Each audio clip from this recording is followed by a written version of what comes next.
কারণ বাজারে অবস্থিত যে মাছের পাইকারি বাজারে আপনারা দেখতে পাচ্ছেন এখানে অলমোস্ট রাস্তাকে দখল করে এখানে মাছের আড়ত গড়ে উঠেছে। যদিও এখানে ভিতরে মাছের আড়ত আছে, কিন্তু এটার যে গন্ধ, এটার যে আপনার মাছের যে বিভিন্ন বর্জ্য পুরা রাস্তা একদম দখল করে আছে। আমি দেখাবো আপনাদেরকে।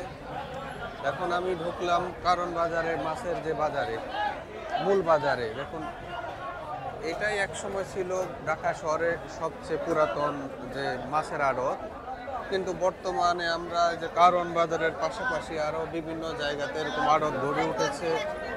আরেকটা বড় আড়ত হচ্ছে যাত্রাবাড়িতে। যারা এই মাছের আড়ত সম্পর্কে ধারণা আছে তারা জানেন, যাত্রাবাড়িতে অনেক বড় মাছের আড়ত আছে।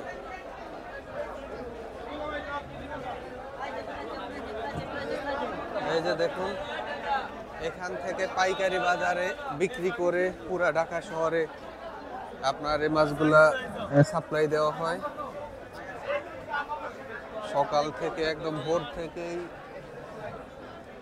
যারা মাছ ব্যবসায়ী ওরা দেশের বিভিন্ন প্রান্ত থেকে মাছ নিয়ে আসে, আর এখান থেকে ছোট ছোট ব্যবসায়ীরা মাছগুলা নিয়ে ঢাকার বিভিন্ন প্রান্তে চলে যায়। দেখুন, সবই হচ্ছে এখানে পাইকারিতে বিক্রি হয়। বেশিরভাগ মাছগুলো এখানে পাইকারিতে বিক্রি হয়। দেখুন, আমি দেখানোর চেষ্টা করব যে মাছের আসলে কেমন দাম। জানি না কথা বলা যাবে কিনা, কারণ যেহেতু আমি ক্রেতা নই, রিয়েল ক্রেতা নই, বা আমি মাছ ব্যবসায়ী নই। তারপর আমি চেষ্টা করব আপনাদেরকে বিভিন্ন তথ্য দেওয়ার জন্য।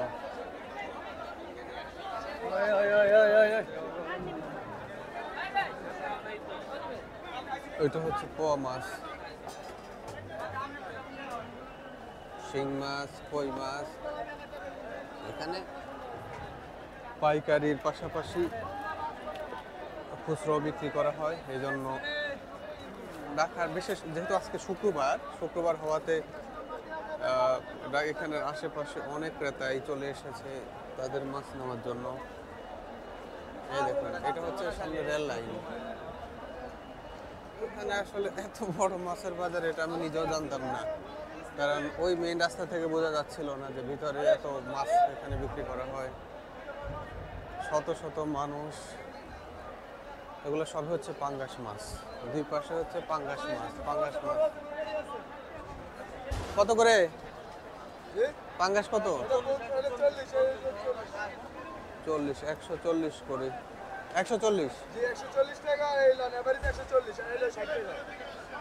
বড়টা 160, আর ওখানে হচ্ছে 140। আপনাদের এলাকায় পাঙ্গাসের কেমন দাম অবশ্যই কমেন্টস করে জানাবেন। কারণ বাজারে পাঙ্গাস আমি জিজ্ঞেস করলাম, বড় সাইজগুলো হচ্ছে 160, ছোটগুলো 140। তো কমেন্টস করে জানাবেন, তাহলে বুঝতে পারবো যে অন্যান্য এলাকার সাথে এখানে দামের পার্থক্য কেমন।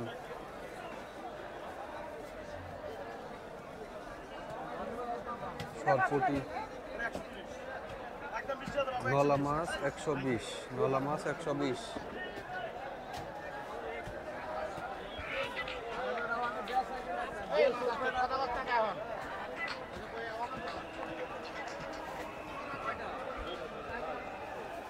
ওখানে নলা মাছ চাইলো 120 করে, ছোট।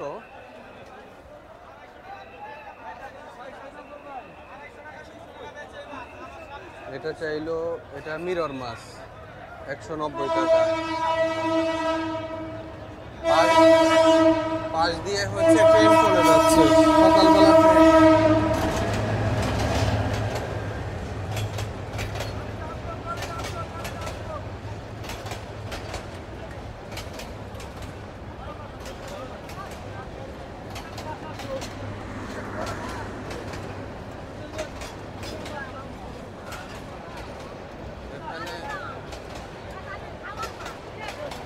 অনেক মানুষ আছে শুধু মাছ কাটার জন্য। দেখেন, সারি সারি অনেক মানুষ দাঁড়িয়ে আছে শুধু মাছ কাটার জন্য।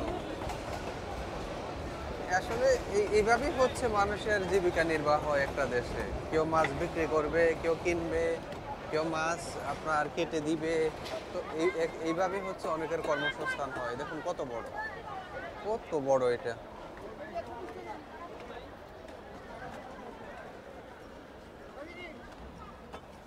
মাছ কাটতেছে সারি সারি মাছ, শুধু মাছ কাটতেছে এই পাশে। মাছ কাটার জন্য শত শত লোক এখানে। এইদিকে আসলে সবই হচ্ছে মাছ কাটার স্থান। এদিকে আর এসে লাভ নেই, আমি ওইদিকে যাচ্ছি। মাছ এখনো আসতেছে, কেউ নিচ্ছে মাছ। এই আবার আমি বামে যাচ্ছি, এটা হচ্ছে আরেকটা পথ। দেখি এখানে কি আছে। দেখুন, মাছ কাটার জন্য যদি এত মানুষ থাকে তাহলে বুঝতে হবে এখানে কি পরিমাণ ট্রানজ্যাকশন হয়, মাছ কেনা বেচা হয়।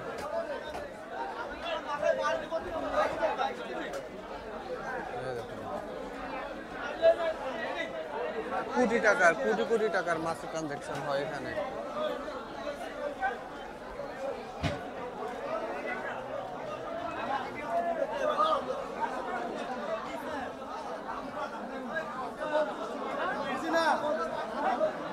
ভাই এটা কত করে কোরাল? ভাইয়া কোরাল কত করে?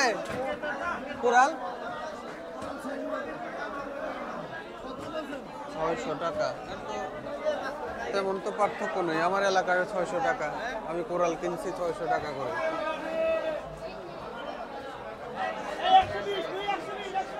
রুই 120। এখানে আপনি কমে কিনতে পারেন যদি পাইকারি কিনেন, অর্থাৎ একসাথে যদি বেশি করে কিনেন তাহলে মোটামুটি একটা কম প্রাইসে পাবেন।